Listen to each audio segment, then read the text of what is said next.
Eu mereço alguém melhor. Meu nome é Paulo. Tenho 45 anos.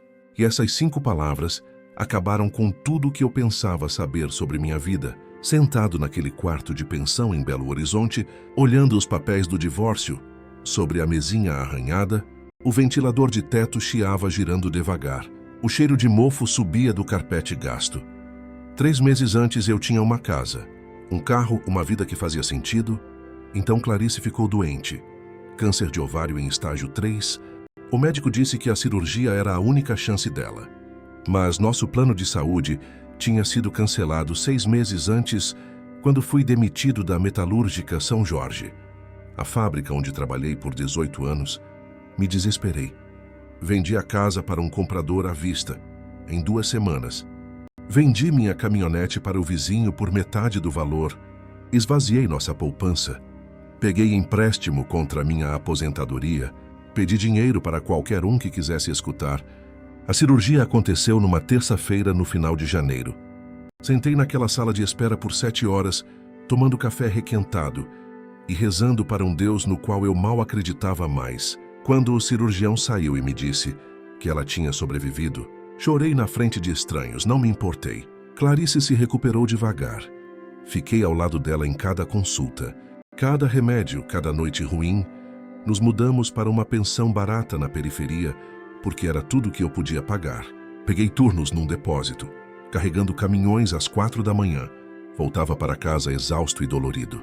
Mas ela estava viva. Era tudo o que importava. Então, numa manhã, voltei do trabalho e a encontrei com as malas prontas. 2 malas perto da porta.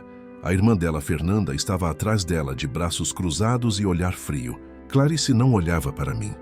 Ela me entregou um envelope. Dentro estavam os papéis do divórcio já protocolados. Eu mereço alguém melhor, ela disse. A voz calma, como se estivesse pedindo um cafezinho. Alguém que possa realmente prover. Você está quebrado, Paulo. Não posso viver assim. Fiquei ali parado. Graxa ainda nas minhas mãos do depósito. Sem dizer nada, o que eu poderia dizer tinha dado tudo para ela. Literalmente tudo. E não foi suficiente. Ela pegou metade do que restava. Alguns milhares de reais que eu tinha juntado aos poucos, saiu com Fernanda, entrou num carro que eu não reconheci e foi embora. Sentei na beira da cama da pensão e olhei para a porta por muito tempo. O quarto estava silencioso, exceto pelo ventilador chiando. Me senti vazio, oco, como se alguém tivesse arrancado tudo de dentro de mim e deixado só a casca. Conheci Clarice 12 anos atrás, num churrasco comunitário no bairro. Ela era engraçada, sorria fácil, me fazia sentir que eu importava. Casamos rápido. Rápido demais, talvez, mas pensei que éramos sólidos. Pensei que éramos um time. Ela nunca trabalhou muito. Alguns bicos aqui e ali, nada fixo. Eu não me importava. Ganhava bem na metalúrgica e gostava de cuidar das coisas. Pagava a prestação da casa, as contas, o mercado, consertava as coisas em casa. Pensei que era isso que se fazia quando ama alguém. A irmã dela, Fernanda, nunca gostou de mim. Deixou isso claro desde o começo. Operário demais, simples demais, sem ambição suficiente. Clarice costumava me defender antigamente, mas ao longo dos anos, notei ela fazendo isso cada vez menos. Começou a fazer comentários pequenos sobre a casa ser pequena demais, sobre meu trabalho ser sem futuro, sobre como a amiga dela, Jéssica, tinha um marido que acabou de ser promovido a gerente regional. Quando fui demitido, as coisas mudaram. Ela parou de me tocar. Parou de perguntar sobre meu dia. Quando veio o diagnóstico do câncer, eu esperava que nos uníssemos. Em vez disso, ela se afastou, mas me convenci de que era o medo falando. A doença. Me convenci de que ela veria o quanto eu a amava quando passássemos por aquilo. Pedi dinheiro emprestado para meu irmão Caio, para antigos colegas de trabalho, para um cara com quem jogava dominó 2 vezes por mês. Vendi minhas ferramentas, meus equipamentos de pesca, qualquer coisa que tivesse valor. Fiquei numa fila de casa de penhores com o relógio do meu pai e saí de lá com R$300 e um aperto no peito. A cirurgia custou R$120 mil. Juntei pedaço por pedaço, vendi a casa por R$415 mil. Paguei o financiamento e as contas médicas. E mal sobrou o suficiente para nos manter por alguns meses. Pensei que quando ela estivesse saudável, poderíamos reconstruir, recomeçar.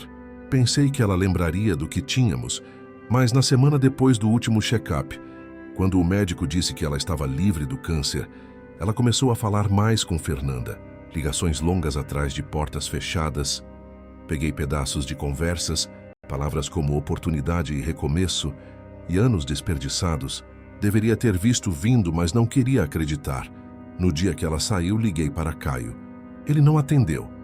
Tentei outras pessoas, ninguém respondeu. Sentei naquele quarto da pensão sozinho, segurando aqueles papéis de divórcio, e percebi que não tinha mais ninguém.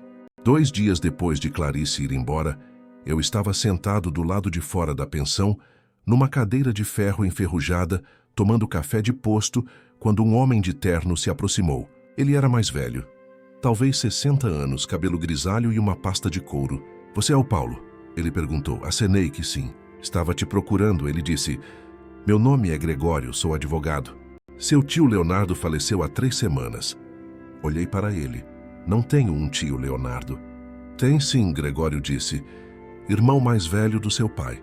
Tiveram uma briga antes de você nascer. Leonardo nunca casou sem filhos. Você é o único parente vivo dele. Ele deixou algo para você." Me senti entorpecido. Meu pai nunca mencionou um irmão. Nem uma vez em 45 anos, Gregório me entregou uma pasta. Dentro tinha uma escritura de propriedade, um extrato bancário e uma carta manuscrita. A propriedade era um prédio comercial no centro de Belo Horizonte. O extrato bancário mostrava uma conta com R$ 95 mil. A carta era curta. "Paulo, nunca te conheci, mas sei que seu pai criou um homem de bem. Isso agora é seu, não desperdice." Leonardo, li 3 vezes, olhei para Gregório. "Isso é real, muito real." Ele disse: "O prédio está quitado, tem um inquilino. Um pequeno boteco que está lá há 6 anos, pagam 2.300 por mês de aluguel, não é muito, mas é fixo. E o dinheiro na conta está limpo, sem impostos devidos, é seu." Sentei de volta naquela cadeira de ferro e senti algo que não sentia há meses. Não era exatamente esperança, mas algo próximo. Uma rachadura no muro. "O que preciso fazer?" Perguntei. "Assinar uns papéis, transferir a escritura para seu nome. Posso cuidar do resto." Gregório me olhou.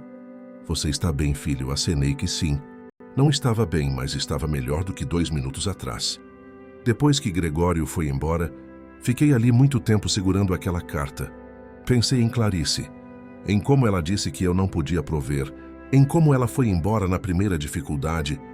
Pensei em Fernanda ali parada com aquele olhar de superioridade, como se eu fosse lixo, que ela finalmente convenceu a irmã a jogar fora. Dobrei a carta e coloquei no bolso. Voltei para o quarto da pensão e olhei em volta. Paredes manchadas, luz piscando. Uma cama que afundava no meio. Aquilo era o fundo do poço, mas eu não ia ficar ali. Peguei meu celular e liguei de volta para Gregório. "Quero ver o prédio", disse. "Posso te levar amanhã de manhã?" Ele disse não. Eu disse: "Quero ver agora." O prédio ficava numa esquina a 2 quadras do mercado central. 3 andares de tijolo aparente, com janelas grandes no térreo. O boteco se chamava Despertar do Brejo. Uma placa pintada à mão pendurada sobre a porta. Pela janela dava para ver um punhado de pessoas sentadas em mesas pequenas, copos fumegando. Gregório abriu a porta lateral e me levou para cima. O 2º e 3º andares estavam vazios. Piso de madeira empoeirado, tetos altos, radiadores velhos ao longo das paredes, cheirava a madeira envelhecida e história. Leonardo comprou isso em 1987. Gregório disse. Costumava ter uma gráfica embaixo. Quando se aposentou, alugou o espaço para o boteco. Os andares de cima estão vazios desde 2003, mas a estrutura é boa. Sólida, você pode reformar, alugar ou vender tudo. Vale uns 580 mil no mercado atual. Caminhei pelo cômodo devagar. Toquei as paredes. Olhei pelas janelas para a rua lá embaixo. Aquilo era real, aquilo era meu, e o inquilino perguntei. Contrato renova a cada 2 anos? São pessoas boas? Pagam em dia. Cuidam do lugar. Você pode mantê-los ou procurar outro. Acenei. Minha mente já estava trabalhando. Pensei no dinheiro da conta. 95 mil reais. Suficiente para reformar um andar, talvez 2. Suficiente para começar algo. Quero ficar com ele. Disse. Gregório sorriu. Escolha inteligente. Passamos a hora seguinte assinando papéis. Quando saí do escritório dele, o prédio era legalmente meu. Parei na calçada e olhei de volta para ele. Meu prédio, meu recomeço. Liguei para Caio naquela noite. Ele finalmente atendeu. Paulo, me desculpa não ter ligado de volta. Ele disse, estava atolado no trabalho. Tudo bem, disse. Queria te contar uma coisa. Herdei um prédio. Houve uma pausa, o quê? Expliquei tudo. Leonardo, a propriedade, o dinheiro. Caio escutou sem interromper. Isso é incrível, cara. Ele disse quando terminei. Você merece um pouco de sorte. Vou reformar, disse. Alugar os andares de cima. Fazer algo disso. Precisa de ajuda? Caio perguntou. Tenho algumas ferramentas. Posso aparecer no fim de semana. Sim, eu disse. Gostaria disso. Pela primeira vez em semanas, senti que conseguia respirar. Mas 2 dias depois, recebi uma ligação de Clarice. Ela queria se encontrar. Disse que era importante. Quase disse não. Mas algo na voz dela me deixou curioso. Nos encontramos numa lanchonete perto da pensão. Ela estava bem, saudável, como se o câncer nunca tivesse acontecido. Usava uma jaqueta nova que eu não reconhecia. Soube que você herdou algo, ela disse sentando na minha frente. Olhei para ela, como você soube disso. Fernanda tem uma amiga que trabalha no cartório. Essas coisas se espalham. Não disse nada. Olha, Paulo, eu cometi um erro. Ela disse, estava com medo, o câncer, os problemas de dinheiro, tudo. Entrei em pânico, mas ainda me importo com você. Ficamos juntos 12 anos. Isso tem que significar algo. Me inclinei para trás no banco. Você disse que merecia alguém melhor. Eu sei, estava errada. Ela esticou a mão pela mesa. Tentou tocar minha mão, puxei de volta, quero tentar de novo. Podemos recomeçar, vou te ajudar com o prédio. Podemos fazer funcionar. Olhei para ela por muito tempo. Então me levantei, não, disse. Saí antes que ela pudesse dizer mais uma palavra. Uma semana depois, comecei a reformar o 2º andar. Caio aparecia na maioria das noites depois do trabalho. E arrancávamos carpete velho, consertávamos paredes, pintávamos. Era bom construir algo com as mãos de novo. Ver progresso. A inquilina lá embaixo, uma mulher chamada Laura, que era dona do boteco. Trazia café grátis toda manhã. Ela tinha uns 35 anos, quieta, com calça jeans manchada de tinta e um sorriso fácil. Ela perguntou o que eu estava planejando para os andares de cima. Espaço comercial, talvez, disse. Ou apartamentos pequenos, ainda estou decidindo. Esse bairro precisa de mais moradia acessível. Ela disse. Só um pensamento, gosto dessa ideia, disse. Moradia acessível, algo que importava, trabalhávamos até tarde, Caio e eu, quebrando o silêncio, só com o barulho de martelos e lixas. Às vezes ele me olhava como se quisesse dizer algo, mas não dizia, apenas continuava trabalhando. Na 3ª noite ele finalmente falou. Você está diferente, disse ele lixando uma porta. Como assim? Perguntei, não sei. Mais firme, talvez. Como se tivesse encontrado algo. Olhei para as próprias mãos. Calos se formando de novo. Sujeira embaixo das unhas talvez tenha encontrado, disse. Caio assentiu e voltou ao trabalho. Mas Clarice não ia deixar para lá. Ela ligou 2 vezes. Deixou mensagens que não escutei. Então apareceu no prédio numa tarde, enquanto eu estava medindo madeira para os rodapés. Caio estava lá. Ele me olhou e foi para o próximo cômodo. Paulo, precisamos conversar. Clarice disse, parada na porta. Não precisamos, não. Respondi sem olhar para ela. Sim, precisamos. Ela cruzou os braços. Ainda sou legalmente sua esposa. O divórcio ainda não foi finalizado. Isso significa que tenho direito sobre esse prédio. Larguei a trena que estava segurando. O quê?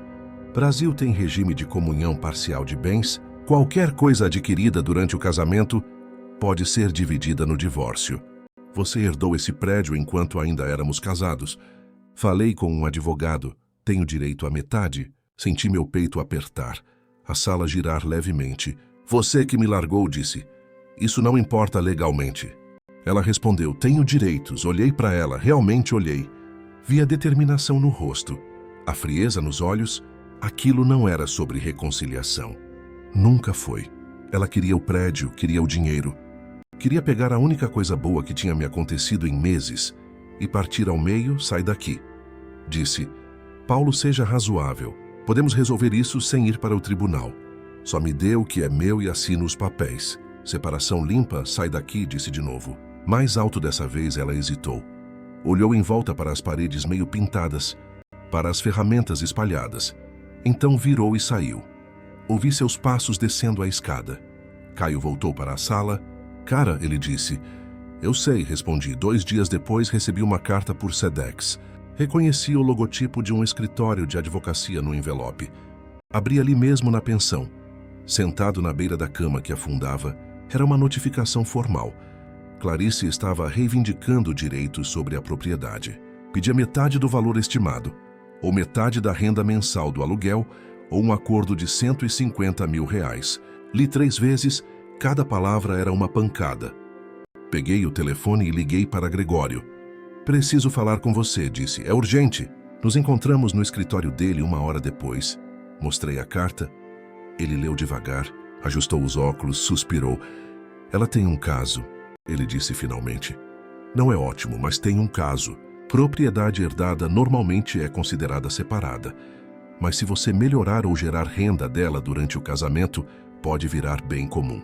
Já que você está reformando e cobrando aluguel, ela pode argumentar que é propriedade comum. Então, o que eu faço? Perguntei. Você luta? Gregório disse. Mas vai custar dinheiro. Honorários advocatícios, custos de tribunal, pode se arrastar por meses. Ou você negocia, oferece algo menor. Encerra rápido, não, disse. Não vou dar nada para ela. Gregório me olhou por cima dos óculos. Entendo sua raiva, Paulo, mas pense com a cabeça. Não é raiva, disse. É justiça. Ela me deixou quando eu não tinha nada. Agora quer voltar porque tenho algo. Isso não está certo, concordo, ele disse. Mas o sistema não funciona com o que é certo. Funciona com o que é legal. Voltei para o prédio naquela tarde e sentei no chão do 2º andar. As paredes estavam meio pintadas, piso ainda por terminar. Janelas que precisavam de vedação. Tudo inacabado como minha vida. Caio chegou às 6. Encontrou-me ali sentado. O que foi? Perguntou. Contei sobre a carta, sobre o que Gregório disse. Caio sentou ao meu lado. Ficamos em silêncio por um tempo. Então ele disse: Lembra quando a gente era moleque e você quebrou a bicicleta do Toninho sem querer? Lembro, disse. Você trabalhou 3 meses catando latinha para comprar uma nova para ele. Mesmo o Toninho dizendo que não precisava, você disse que era sobre fazer o certo, não sobre o que era fácil. Olhei para meu irmão. Então o que você está dizendo? Estou dizendo que você sempre soube o que era certo. Não deixe ela tirar isso de você também. Naquela noite não consegui dormir. Fiquei olhando para o teto rachado da pensão, pensando. Quando o sol começou a clarear a janela, já tinha decidido. Liguei para Gregório. Preciso que você faça algo por mim, disse. O quê? Preciso que você investigue a vida de Clarice, da irmã dela, Fernanda. Descubra o que elas andam fazendo desde que ela saiu. Houve uma pausa. Paulo, sou advogado imobiliário. Não faço investigações. Então encontre alguém que faça, disse. Por favor. Ele suspirou. Conheço um cara, investigador particular. Mas Paulo, ele não é barato. Não me importo, disse. Quanto você tem disponível? Perguntou Gregório. O que for preciso, respondi. Use o dinheiro da conta de Leonardo se necessário, tem certeza? Ele perguntou. Tenho, disse. Faça isso. 3 dias se passaram devagar. Continuei trabalhando no prédio. Cada martelada uma distração, cada pincelada um ato de resistência. Laura do boteco subia às vezes com café, ficava ali conversando sobre coisas pequenas, o movimento no bairro, os planos dela de expandir o cardápio. Ela nunca perguntava sobre Clarice, mas eu sentia que sabia, as pessoas sempre sabem. No 4º dia, Gregório ligou. Tenho o relatório. Ele disse, a voz estranha, você vai querer ver isso pessoalmente. Nos encontramos no escritório dele ao final da tarde. Ele colocou uma pasta grossa sobre a mesa. Isso é tudo, perguntei. É mais do que eu esperava, ele disse. Paulo, antes de você abrir isso, preciso te avisar. Pode ser pesado, só abre, disse. Ele empurrou a pasta na minha direção. Abri devagar. A primeira página era um resumo executivo. Comecei a ler e o mundo ficou menor, mais claro, mais frio. Clarice tinha planejado aquilo por meses. Muito antes de protocolar o divórcio, muito antes de receber o diagnóstico do câncer, o investigador tinha encontrado e-mails entre Clarice e Fernanda, datando de quase 1 ano atrás. Imprimi grampeados com clipes coloridos, organizados por data. Comecei a ler em ordem cronológica. O primeiro e-mail era de Fernanda para Clarice, assunto vazio, apenas 2 linhas, você merece mais que isso. Ele nunca vai sair daquela fábrica. A resposta de Clarice demorou 3 dias. Eu sei, mas é complicado. Fernanda respondeu em minutos. Não é complicado. É simples, você está desperdiçando sua vida.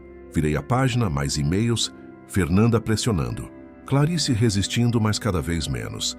Então veio o diagnóstico do câncer e tudo mudou. O e-mail de Fernanda, 2 semanas depois do diagnóstico, era direto. Isso é terrível. Mas também pode ser uma oportunidade. Deixa ele pagar tudo. Deixa ele se quebrar salvando você. Depois você sai e recomeça. Clarice respondeu. Não sei se consigo fazer isso. Parece errado. Fernanda escreveu de volta. Errado é você ficar presa com um operário de fábrica pelo resto da vida. Ele te deve isso. Você está doente. Ele que se vire. O plano estava ali, escrito em preto e branco. Deixar eu gastar tudo salvando a vida dela. E então me abandonar. Virei mais páginas. O investigador tinha sido minucioso. Havia registros bancários mostrando transferências de Fernanda para Clarice, pequenas quantias ao longo de 2 anos, R$1.000 aqui, 2.000 ali, somava quase 30 mil.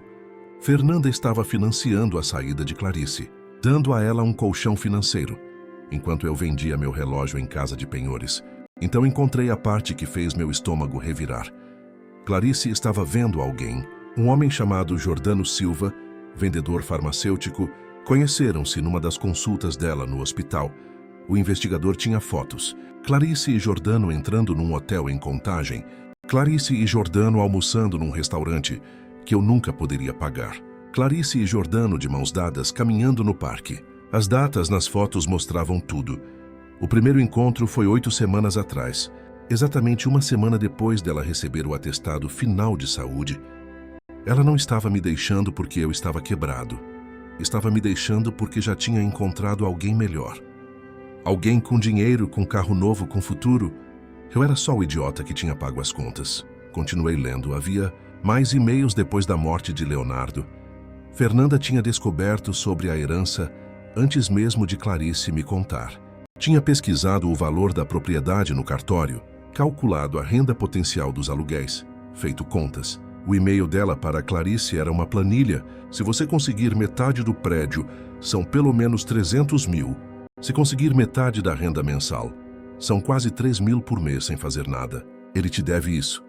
Você ficou doente. Ele devia ter dado um jeito sem vender a casa. Essa é a compensação, Clarice respondeu. Meu advogado diz que tenho um bom caso. Fernanda escreveu de volta, ótimo. Não aceite menos que 150 mil. Você merece cada centavo. Fechei a pasta devagar, olhei para Gregório. Isso é tudo admissível em tribunal. Perguntei, a maior parte sim, ele disse. Os e-mails foram obtidos legalmente através de servidores que Clarice e Fernanda usavam. As fotos foram tiradas em locais públicos. Os registros bancários são oficiais. Você tem um caso sólido, Paulo, muito sólido. O que eu faço agora? Perguntei, você contra-ataca. Ele disse, protocola uma reconvenção, alega má-fé, interferência de terceiros no casamento.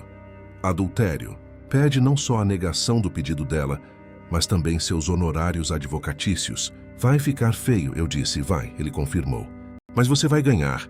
Fiquei sentado ali por um longo tempo, segurando aquela pasta.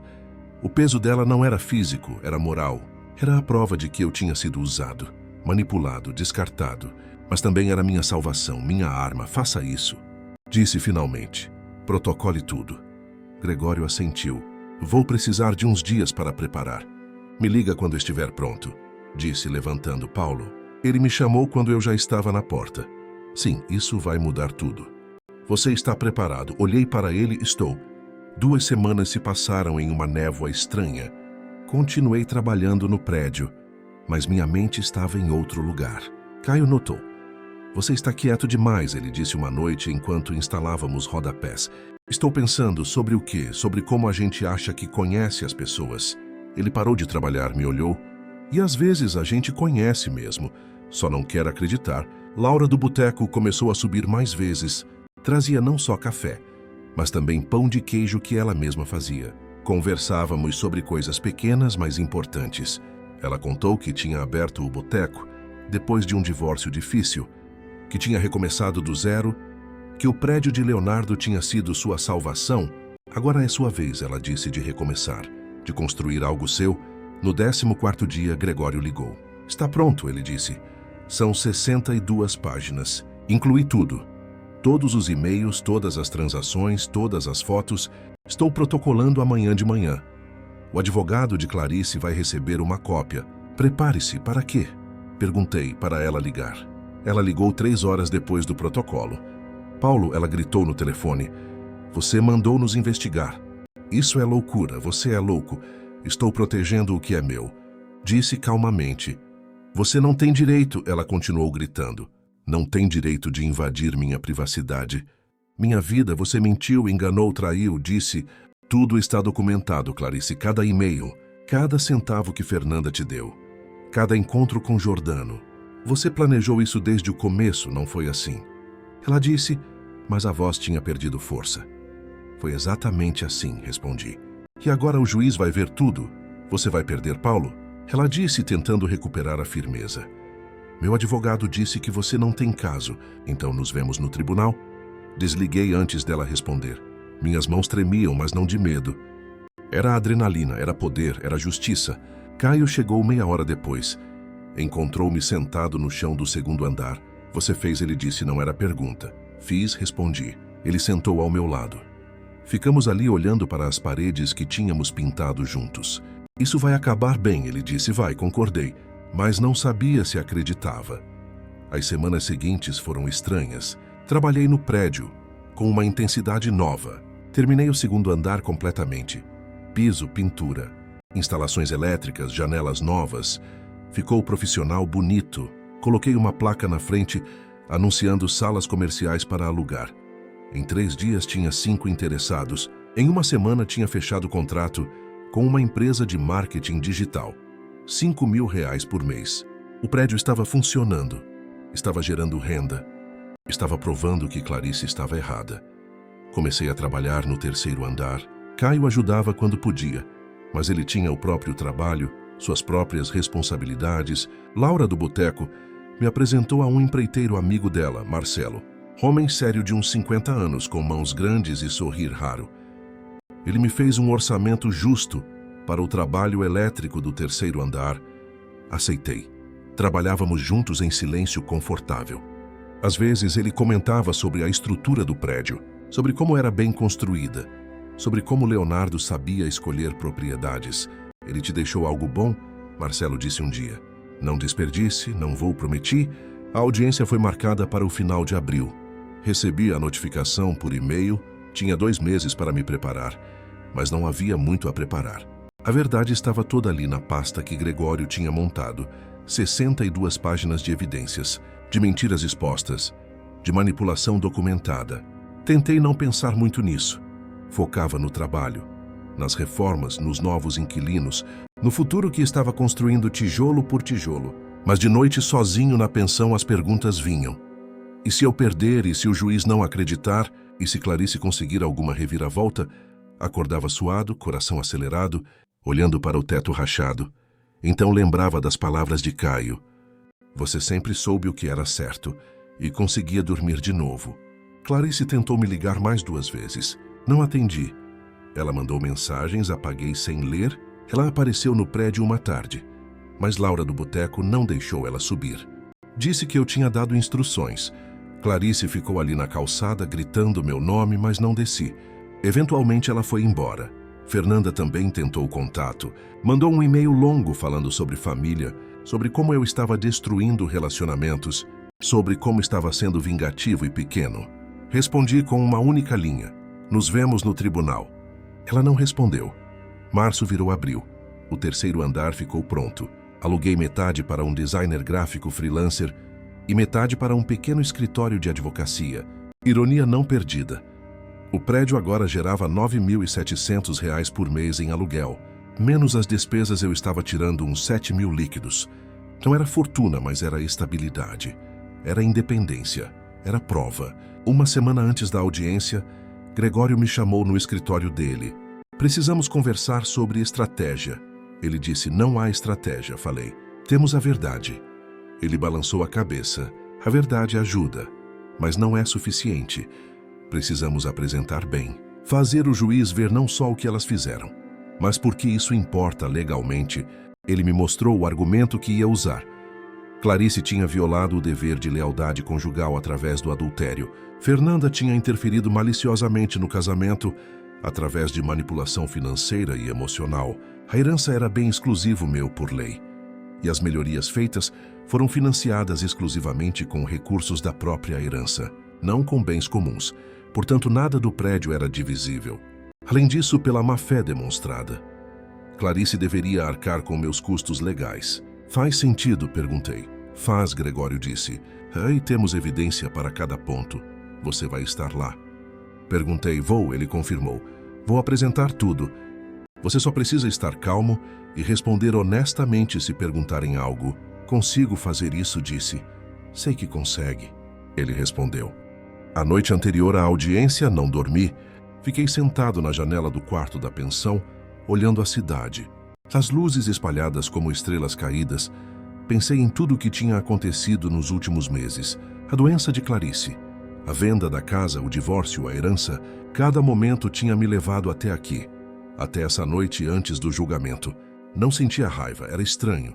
Sentia uma calma profunda, como se finalmente tivesse encontrado meu lugar no mundo.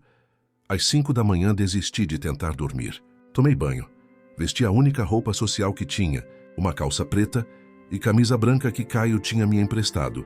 Olhei no espelho rachado do banheiro e quase não me reconheci. Não pelos trajes, mas pelo olhar.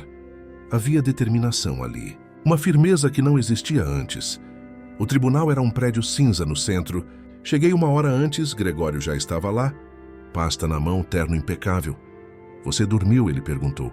Não, confessei, mas estou bem. Caio chegou 15 minutos depois. Me abraçou sem dizer nada. Laura do boteco apareceu também. Isso me surpreendeu, vim apoiar. Ela disse simplesmente não estava sozinho. Isso importava mais do que eu imaginava. Às 9 em ponto entramos na sala de audiência. Era menor do que eu esperava. Paredes brancas, algumas fileiras de bancos, uma mesa grande para o juiz. Clarice já estava lá com o advogado dela, uma mulher de tailleur cinza e expressão dura. Fernanda sentada atrás, braços cruzados, olhar de desprezo. Não olhei para elas. Sentei ao lado de Gregório. Respirei fundo. O juiz entrou. Um homem de uns 60 anos, cabelos brancos, óculos de leitura pendurados no pescoço. Todos de pé, ele sentou. Nós sentamos, vamos começar, ele disse. A voz cansada de quem já viu muitas brigas de divórcio, a advogada de Clarice começou. Falou sobre comunhão parcial de bens, sobre direitos conjugais, sobre como a herança tinha sido melhorada durante o casamento e, portanto, se tornado bem comum. Falou por 20 minutos. Citou jurisprudência, apresentou cálculos, pediu que o tribunal concedesse a Clarice metade do valor do prédio, ou um acordo de R$150 mil. Quando ela terminou, o juiz olhou para Gregório. A defesa gostaria de se manifestar. Gregório se levantou, ajustou a gravata, abriu a pasta. Meritíssimo, ele começou. Este não é um caso simples de divisão de bens. É um caso de má-fé, manipulação e violação dos deveres conjugais. Ele começou a apresentar os e-mails um por um. Leu trechos em voz alta, a voz dele ecoando na sala pequena.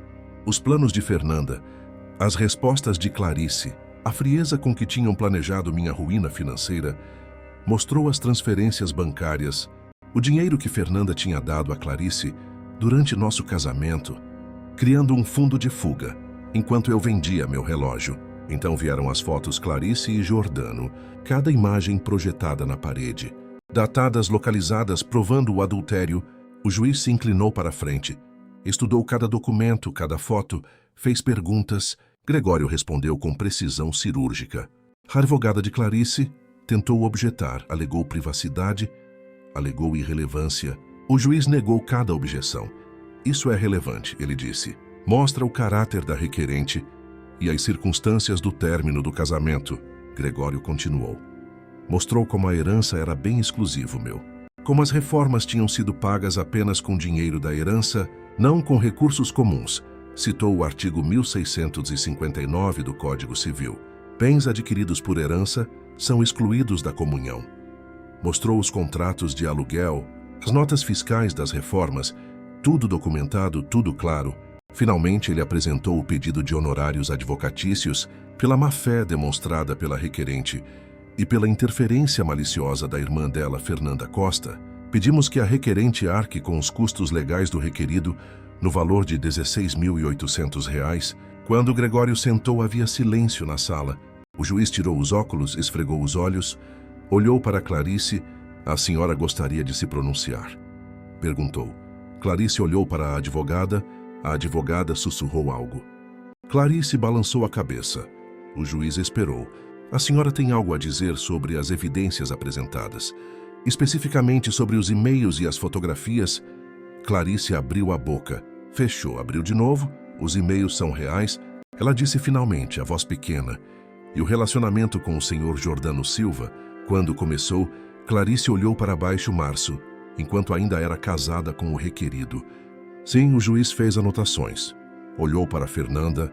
A senhora é Fernanda Costa, irmã da requerente, sim. Fernanda respondeu. A voz desafiadora. A senhora fez transferências bancárias para sua irmã durante o casamento dela, totalizando aproximadamente R$ 30 mil. Fiz, ela disse, estava ajudando minha irmã? Ajudando ou financiando o término do casamento? O juiz perguntou. Fernanda não respondeu. O juiz fez mais anotações, fechou a pasta na frente dele. Vou analisar tudo o que foi apresentado aqui hoje. A decisão será publicada em até 15 dias. Audiência encerrada. Bateu o martelo, todos se levantaram.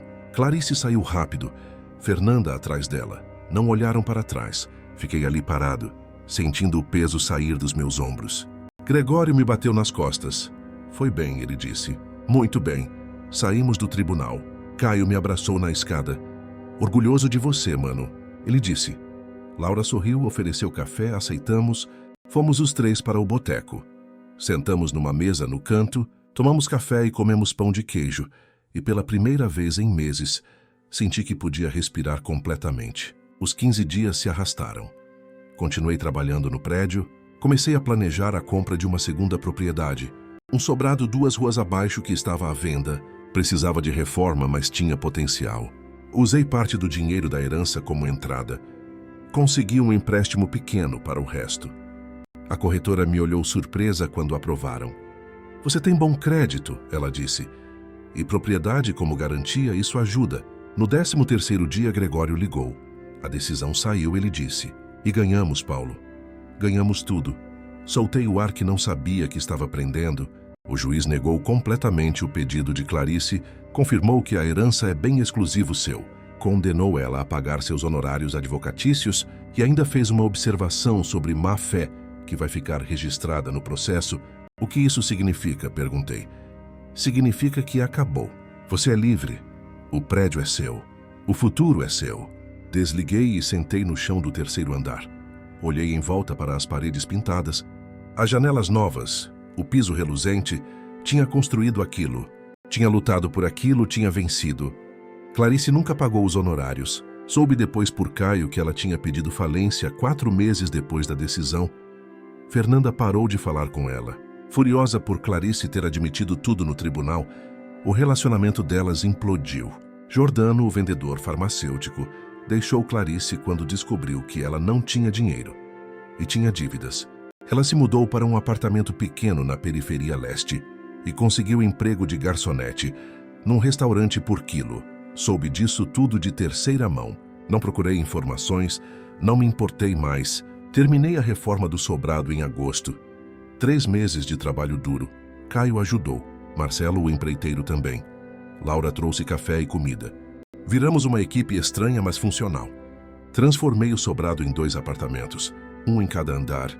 Aluguei ambos em 2 semanas. O prédio no centro gerava 9.700. O sobrado gerava 6.000. Menos as despesas, eu estava tirando uns 12.000 por mês. Não era riqueza, mas era estabilidade. Era independência. Era dignidade. Comprei uma 3ª propriedade em outubro. Um duplex que precisava de muito trabalho. Passei 3 meses reformando. Aprendi a fazer coisas que nunca tinha feito. Instalações hidráulicas. Trabalho elétrico mais complexo. Design de interiores básico. Cada propriedade me ensinava algo novo. Cada inquilino me contava uma história. Comecei a entender que não estava só alugando espaços. Estava providenciando lares. Estava ajudando pessoas a recomeçar como eu tinha recomeçado. No final do ano tinha 5 propriedades. Todas alugadas, todas gerando renda. Contratei Laura para gerenciar tudo meio período. Ela era organizada. Os inquilinos gostavam dela. Ela resolvia problemas antes deles se tornarem crises. Você tem jeito para isso, eu disse a ela um dia. Ela sorriu. Aprendi com o melhor, respondeu. Em dezembro, me mudei do quarto da pensão. Aluguei um apartamento pequeno em cima de uma padaria, no bairro Santa Efigênia. Tinha janelas grandes, piso de madeira. Cheirava a pão fresco todas as manhãs. Comprei uma caminhonete usada, mas confiável. Uma cafeteira, móveis simples, mas confortáveis. Pela primeira vez em anos, tinha um lugar que parecia meu. Caio veio jantar na primeira noite. Trouxe cerveja e pizza. Sentamos no chão porque eu ainda não tinha mesa. Brindamos ao recomeço, ele disse. Ao recomeço, repeti. Laura começou a aparecer mais. Não só para falar de trabalho, mas para conversar. Descobri que ela tinha estudado arquitetura, mas nunca terminado. Que tinha sonhos de reformar prédios históricos. Que via potencial onde outros viam ruínas. Isso te lembra alguém, ela disse rindo. Comecei a vê-la diferente. Não como funcionária ou amiga, mas como alguém que entendia. Alguém que tinha reconstruído a própria vida dos escombros. Alguém que sabia o valor de recomeçar. Não aconteceu rápido. Foram meses de conversas longas, sobre reformas que viravam conversas sobre sonhos, sobre medos, sobre o que significava se levantar depois de cair. No dia do meu aniversário de 46 anos, ela apareceu com um bolo, vela e tudo. Não sabia que você sabia quando era meu aniversário, disse. Sei muitas coisas, ela respondeu com aquele sorriso fácil dela. Fizemos um ano de parceria. Ela disse, você reformou 5 prédios, ajudou 20 famílias a ter moradia digna, criou empregos, construiu comunidade. Isso merece celebração. Sopramos a vela juntos. Foi o melhor aniversário que tive em anos. Um ano depois da audiência, voltei ao tribunal. Não para brigar, mas para registrar minha 7ª propriedade. A corretora me cumprimentou pelo nome. O tabelião comentou sobre meu portfólio crescente. Você está fazendo algo bom, ele disse. Moradia acessível no centro. A cidade precisa disso. Saí dali e caminhei até o prédio que Leonardo tinha me deixado, o primeiro. Aquele que começou tudo. Laura estava lá conversando com os inquilinos sobre um vazamento pequeno. Resolvemos em 20 minutos, trabalho em equipe. Subi até o terraço que tínhamos reformado no verão. Virou um espaço comum para todos os inquilinos. Tinha plantas, cadeiras, uma vista bonita da cidade. Sentei ali olhando o movimento lá embaixo. Pensei em Leonardo, o tio que nunca conheci, mas que me salvou. Pensei em Clarice e em como sua traição tinha sido minha libertação. Pensei em Caio, que apareceu quando precisei, em Laura, que se tornou parceira e depois algo mais. Pensei em cada martelo batido, cada parede pintada, cada contrato assinado. Não era sobre o dinheiro, nunca foi. Era sobre construir algo que importasse. Sobre provar não para Clarice, mas para mim mesmo, que eu valia mais do que ela tinha dito, que eu podia prover, que eu podia reconstruir, que o fundo do poço não era o fim, era a fundação. Laura subiu no terraço, encontrou-me ali. Em que você está pensando? Ela perguntou, sentando ao meu lado. Em fundações, respondi. Ela pegou minha mão. Boa fundação é tudo, ela disse. Sem ela nada se sustenta. Olhei para ela, para os olhos que tinham visto minha pior fase e ficado. Você quer jantar comigo hoje? Perguntei. Não como gerente ou amiga, mas como... Ela sorriu como par, terminei como par. Ela repetiu. Adoraria. O sol começou a se pôr, pintando o céu de laranja e rosa. Ficamos ali de mãos dadas olhando a cidade, que tinha me quebrado e depois me reconstruído. Abaixo, no boteco, começava o movimento da noite. Pessoas entrando e saindo. Conversas e risos subindo até nós, 2 ruas adiante. O sobrado que reformei tinha luzes acesas em todas as janelas, famílias jantando, crianças brincando, vidas acontecendo nos espaços que construí. Pensei em enviar uma mensagem para Clarice, algo sobre perdão ou encerramento, mas não fiz, não precisava. Ela já não era parte da minha história. Era apenas o empurrão que me lançou na direção certa. Caio ligou mais tarde. Tem novidade? Ele disse animado. Vou me casar, cara, parabéns, respondi. E tem mais, preciso de um padrinho, alguém que me ensinou que cair não é o fim. Seria uma honra, disse engolindo a emoção. A cerimônia foi em março, numa pequena igreja no bairro onde crescemos. Usei terno novo. Laura foi comigo de vestido azul. Durante os votos, Caio olhou para mim e acenou. Lembrei de quando sentávamos no chão do segundo andar pintando paredes e conversando sobre recomeços. Agora ele começava o próprio. Na festa conheci a família da noiva. Pessoas simples e boas. Um dos tios me puxou de lado. Caio conta que você é dono de vários prédios no centro. Disse. Sou, confirmei. Estou procurando lugar para alugar para minha filha. Ela está começando faculdade. Você teria algo? Tenho, disse. Vamos conversar semana que vem. Cada conexão levava a outra. Cada inquilino satisfeito recomendava para alguém. Em 2 anos tinha 12 propriedades. Em 3 tinha 16. Não era império, mas era sólido. Era construído com integridade, com um trabalho honesto, com respeito pelas pessoas que confiavam em mim e seus lares. Contratei mais gente, um contador, um advogado próprio, não Gregório, que tinha se aposentado, uma equipe pequena de manutenção. Laura virou sócia oficial. Ela gerenciava as operações enquanto eu procurava novas propriedades e negociava reformas. Trabalhávamos bem juntos, nossas habilidades complementares, nossos sonhos alinhados. No meu aniversário de 48 anos, ela me levou para jantar num restaurante no topo de um prédio. Dava para ver a cidade toda iluminada. Consegue ver suas propriedades daqui? Ela perguntou, apontei cada uma. Aquela ali foi a primeira, o presente de Leonardo, aquela foi a segunda, o sobrado, aquela a terceira. Ela seguiu meu dedo apontando. São tantas, ela disse. São pessoas, corrigi. Cada janela acesa é uma família, uma vida, uma história. Ela me olhou de um jeito diferente. O que foi? Perguntei. Você, ela disse. Quando te conheci, você estava quebrado, perdido. Mas mesmo assim havia algo naquela pensão miserável. Olhando aqueles papéis de divórcio, uma determinação e agora olhe para você. Não mudei tanto, disse. Mudou sim, ela respondeu. Mas de um jeito bom. Ficou mais você mesmo. Será que a gente se torna mais nós mesmos quando tudo é tirado? Perguntei, acho que sim, ela disse. Porque não tem mais nada para esconder atrás. Pedimos sobremesa.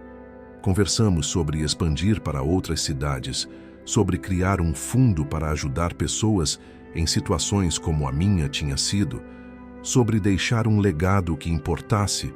Quando saímos do restaurante, a cidade ainda estava viva.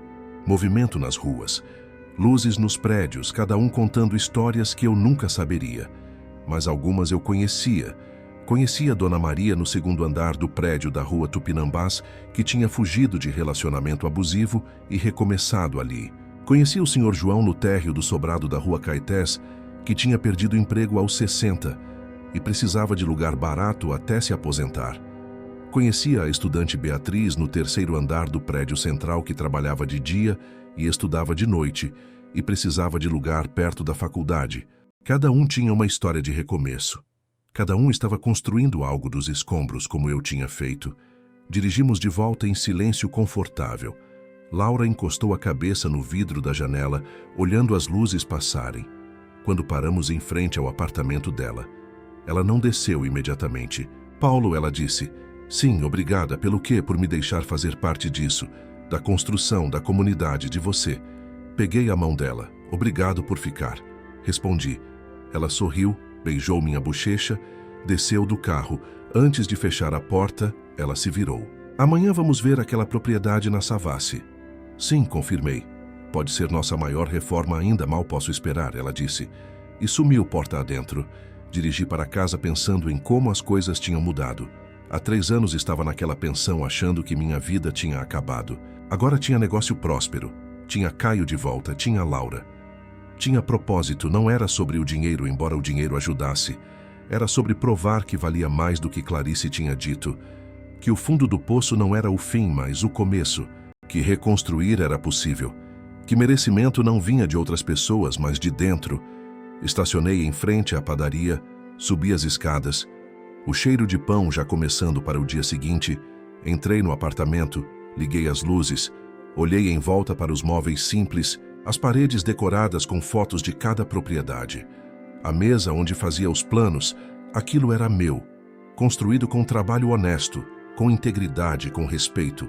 Sentei na varanda pequena com uma cerveja, olhei para a cidade.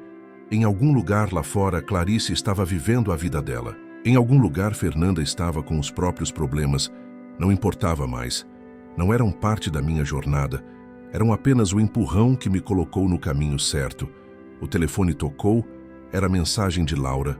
Obrigada pela noite, seguido de outro. Você é especial, Paulo, mais do que sabe. Sorri e respondi, você também. Guardei o telefone e terminei a cerveja. Entrei, deitei na cama. Olhei para o teto que não tinha rachaduras. Pensei em Leonardo e na carta dele. Não desperdice. Não desperdicei tio. Pensei. Construí algo que importa. Ajudei pessoas a reconstruir não só prédios, mas vidas. A minha incluída. Fechei os olhos. Pela primeira vez em anos dormi sem peso, sem medo, sem arrependimento. O futuro estava aberto, cheio de possibilidades, e eu estava pronto. Fim da história. E se essa história tocou seu coração, se você viu um pouco de si na jornada de Paulo, se acredita que recomeçar é sempre possível, deixe seu like aqui embaixo, inscreva-se no canal para mais histórias que inspiram e fortalecem, e nos comentários me conte, qual foi seu momento de reconstrução quando você encontrou sua fundação no fundo do poço? Vamos construir essa comunidade juntos. Cada história importa, cada recomeço merece ser celebrado. Até a próxima.